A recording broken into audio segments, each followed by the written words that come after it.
Early voting in the Voice is underway. Yeah, Anthony Albanese said today 600,000 Aussies have already cast their ballot in the referendum. I take great heart in that Australians are eager to vote yes in this referendum because they know that what it's about is just two things: recognition of First Nations people in our nation's founding document, and secondly, about a non-binding advisory committee.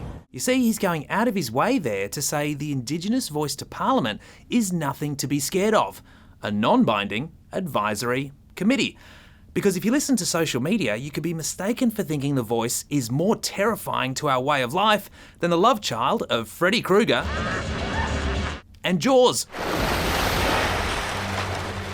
Albo's so worried you think that, he doubled down. That's all this is, to give advice on matters affecting Indigenous Australians. Because if you do that, if you listen to people, you get better outcomes. It's a telling insight into where things are at ahead of the referendum next weekend. Specifically, how misinformation might influence the end result.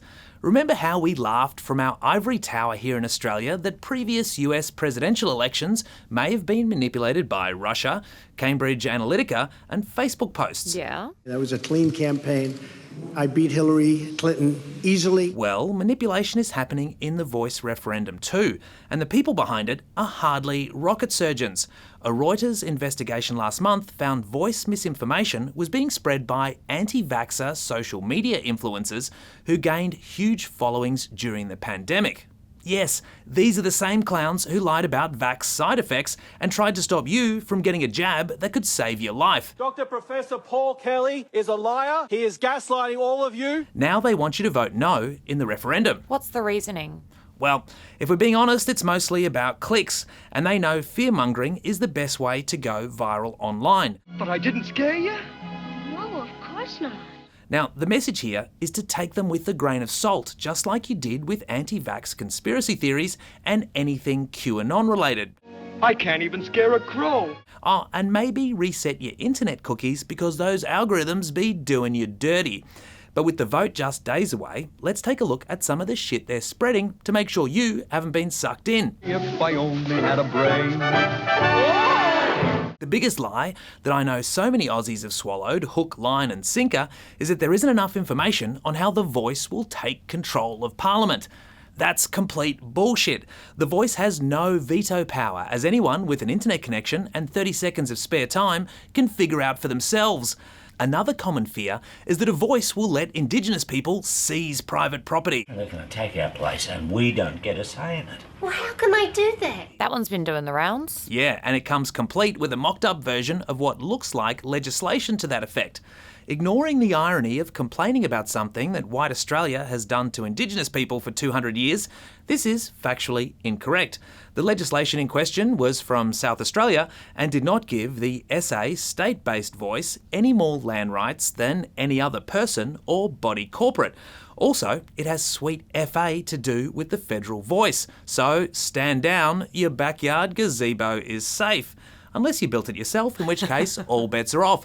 No, no, no, no, no, no! One viral social media post even suggested Farnsey got $30 million in taxpayer money to give his hit song, You're the Voice, to the Yes campaign.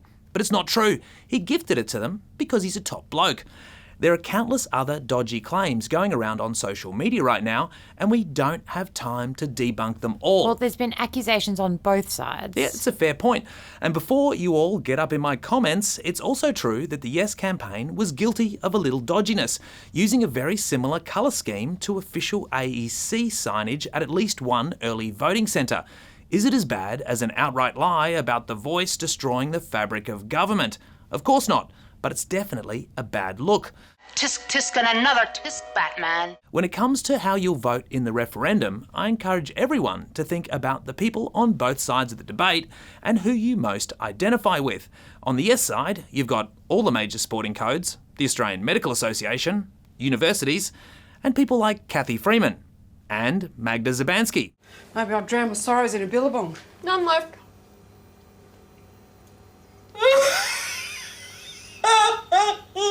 I think I can safely say we like and respect most of those. Meanwhile, in the no camp, you've got Cory Bernardi, enough said, Then there are actual racist people.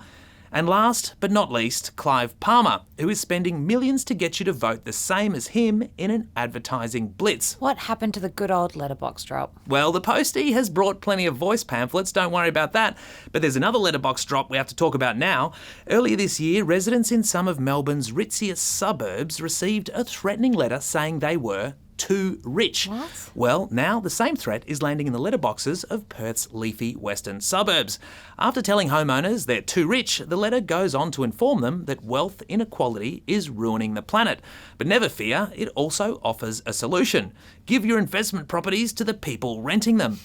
What the hell is this? Give up your spare cars to people who don't have one, and donate your holiday homes to long-term renters. Oh God, it's unlikely. I'm just wondering if I can hit you for like a little 100 mil.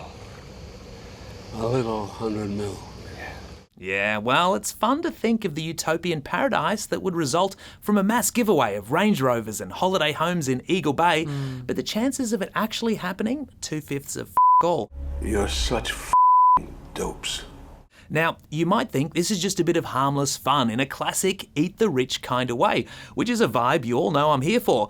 But hinting at violence in a manifesto you've dropped in someone's letterbox is a pretty shitty thing to do, and I'm not here for that. This is a very threatening letter. It's easy to claim the moral high ground whether your opposition is your rich neighbours, Clive Palmer, anti-vaxxers or racists.